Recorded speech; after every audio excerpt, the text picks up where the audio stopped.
طرف سے کوئی غلطی ہے. ٹوٹل 40 لوگ ہیں خان صاحب. تو ایک پروجیکٹ یہاں پہ $1.5 بلین میں لگ رہا ہے, اسی وقت میں وہ پروجیکٹ آدھی قیمت میں بنگلہ دیش میں لگ رہا ہے.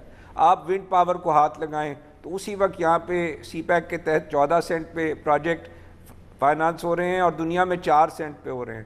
اسی وقت میں سولر جو ہے وہ دنیا میں جو ہے وہ 4 سینٹ میں ہو رہا ہے, ہمارے ہاں 13 سینٹ میں ہو رہا ہے. کسی جگہ میں کوئی چیز ٹھیک ہوگی, کوئی بھی چیز ٹھیک ہوگی تو کئی رکاوٹ ہے نا, کہیں بھی اس کی رقم جو ان کو پروفٹ دینا ہے اس میں ایک رقم میں 580 ارب روپے کا فرق ہے. بہرحال ہماری ہی لیڈرشپ نے کیے نا یہ جو کانٹریکٹس کیے ہیں اور جو اندھا دھند منافع ان کو دیے ہیں. دنیا میں اس طرح کے ڈالرائز ریٹرن جو ہے وہ کسی یہ 24 روپے یونٹ ناجائز ہے.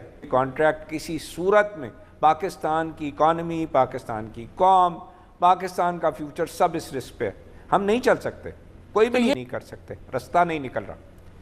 ہم اس کا اب راستہ نکالنے جا رہے ہیں. میں نے